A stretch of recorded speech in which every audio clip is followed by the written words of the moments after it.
بسم اللہ الرحمن الرحیم۔ السلام علیکم ناظرین اکرام، آپ نے محسوس کیا ہوگا کہ بلاول زرداری آج کل برس رہا ہے، گرج رہا ہے، قہر آلود نظروں اور آگ برساتے جملوں کے ساتھ مسلم لیگ نون پر یا اس کے خلاف۔ آئیے ذرا جانیں کہ اس کی وجہ کیا ہے، کیونکہ یہ ہماری موجودہ سیاست جو شکل و صورت اختیار کر رہی ہے اس میں یہ سوال خاصا اہمیت کا حامل، اس لیے اس کا جواب وہ بھی بہت ضروری ہے اور بہت اہم ہے۔ یہ سمجھنے کے لیے ہمیں یہ جاننا اور سامنے رکھنا ضروری ہے کہ پیپلز پارٹی جو عوامی پارٹی کبھی ہوا کرتی، عوام کے درمیان سے اس کا جنازہ کیسے اٹھا۔ جلاوطنی کے بعد محترمہ بے نظیر بھٹو واپس آئی اور ان کا صفاقانہ قتل ہو گیا۔ قتل تو کر لیا لیکن قاتلوں کے ہاتھ پاؤں، کیونکہ در و دیوار پہ ایک وحشت اور غصہ اور ایک خاموشی طاری تھی، سڑکیں ویران تھی، ہر شخص ایک دوسرے کی طرف دیکھ رہا تھا کہ کیا ہونے جا رہا ہے۔ اس ماحول کے اندر اسٹیبلشمنٹ نے نواز شریف کی بجائے آصف زرداری کو چنا، ملاقات کی اور آفر کی۔ آصف علی زرداری نے ایک جعلی وصیت محترمہ بے نظیر بھٹو کی طرف سے وہ پڑھ کر سنائی اور ساتھ پاکستان کھپے کا نعرہ لگا دیا۔ یاد رکھیں کہ جو کچھ بھی ہو رہا ہے یہ خفیہ کردار جنہیں ہم اسٹیبلشمنٹ کے نمائندے کہتے ہیں، یہ سارا کھیل پردے کے پیچھے ان کے ساتھ کھیلا جا رہا ہے، اسٹیبلشمنٹ اور آصف زرداری کے مابین۔ اب سوال یہ ہے کہ آصف زرداری کو کیوں انہوں نے اچک لیا اور نواز شریف کو کیوں نہ اپنایا۔ قصہ یوں ہے کہ محترمہ بے نظیر بھٹو جب واپس آئی جلاوطنی سے تو جلاوطنی کے دوران آصف علی زرداری اور محترمہ بے نظیر بھٹو کا آپس میں میل جول ختم ہو چکا تھا اور بات طلاق پہ پہنچ چکی۔ اب محترمہ اپنے معاملہ ٹھیک کر کے امریکہ کے ساتھ پاکستان آنا چاہتی تھی جلد از جلد، جو وہ آ گئی۔ پرویز مشرف روکتا رہا۔ ناظرین اکرام، جو میں کہوں اسے انڈر لائن کرتے چلے جائیے گا، میں آپ کو تاریخ سے روشناس کرانے جا رہا ہوں۔ آج تک یہ بڑے بڑے بیٹھے ہوئے ہیں جوادری جو اپنے آپ کو سمجھتے ہیں کہ پتہ نہیں کوئی علم و آگہی کے خزانے اپنے اندر لیے سڑکوں پہ چلتے پھرتے اسکرینوں پر نمودار ہوتے ہیں، کوئی پتہ نہیں ناظرین اکرام انہیں۔ محترمہ بے نظیر واپس آ گئی، وہ جو طاق میں بیٹھے تھے انہوں نے محترمہ کو سڑک پر شہادت کے رتبے سے ہمکنار کر دیا۔ آپ یقین جانیے کہ جس وقت یہ واقعہ ہوا اس وقت پرویز مشرف کے طوطے اڑ گئے تھے کہ یہ میرے ساتھ کیا ہو گیا، کیونکہ یہ طے پا گیا ہوا تھا۔ امریکہ نے یہ محترمہ بے نظیر اور پرویز مشرف کے درمیان مابین یہ معاہدہ کروا دیا تھا کہ فوجی نمائندے کی حیثیت سے پرویز مشرف پریزیڈنٹ اور محترمہ بے نظیر بھٹو عوامی نمائندے کی حیثیت سے پرائم منسٹر ہو۔ آپ اخبار نکال لیجئے، 8 کالمی سرخی ہے کہ یہ جوڑ بہت مناسب رہے گا کہ فوج کا نمائندہ پریزیڈنٹ ہو اور عوام کی نمائندہ پرائم منسٹر ہو۔ یہ محترمہ بے نظیر بھٹو کی سٹیٹمنٹ ہے جو 8 کالمی خبر کی صورت میں آج بھی ملک کے تمام اخبارات پر موجود ہے۔ اگر انہوں نے امریکہ کو بھی بتا دیا اور مشرف کو بھی بتا دیا کہ لے بھی بابا یہ پڑا ہے تمہارا سودا۔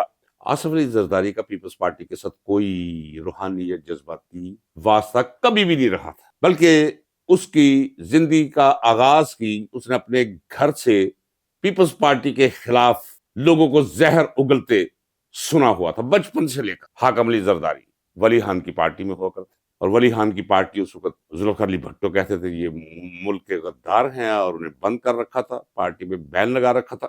پاکستان کھپے کا نعرہ لگوا دیا آصف علی زرداری سے، آصف علی زرداری کو کلین چٹ دے دی گئی۔ نواز شریف کے بالمقابل انتخاب آصف زرداری کا ہو گیا۔ سوال یہ ہے کہ نواز شریف کا انتخاب کیوں نہ انہوں نے کیا؟ وہ اس لیے کہ نواز شریف 3 دفعہ فوج سے لڑ بیٹھا تھا، جھگڑ بیٹھا تھا اور بہت سا زہر اگل چکا تھا، لہٰذا اس پر اعتبار کرنے کی بجائے جس طرح اس دفعہ بھی اسے لایا گیا، قوم کو نواز دو، یہ ماما موتا عرفان صدیقی دانشور ان کا جاہل مطلق، اور نواز شریف کو بلوا کر فارم 47 کے ذریعے نشستیں چھین کر پی ٹی آئی کی۔ جب وزارت عظمیٰ کا سوال آیا تو کہا جی آپ کو اسٹیبلشمنٹ قبول نہیں کرتی، آپ آرام سے بیٹھیے اپنے بھائی کو دے دیجیے۔ اسی طرح اس وقت بھی نواز شریف کو ڈس اون کیا انہوں نے اور آصف علی زرداری کو اون کیا اور 2008 کے انتخابات کروائے اور پیپلز پارٹی کو اقتدار منتقل کر دیا گیا۔ یہاں سے پیپلز پارٹی کا جنازہ اٹھنے کا آغاز ہوتا ہے۔ آصف علی زرداری نے پیپلز پارٹی کی حیت ترکیب بھی بدل کر رکھ دی۔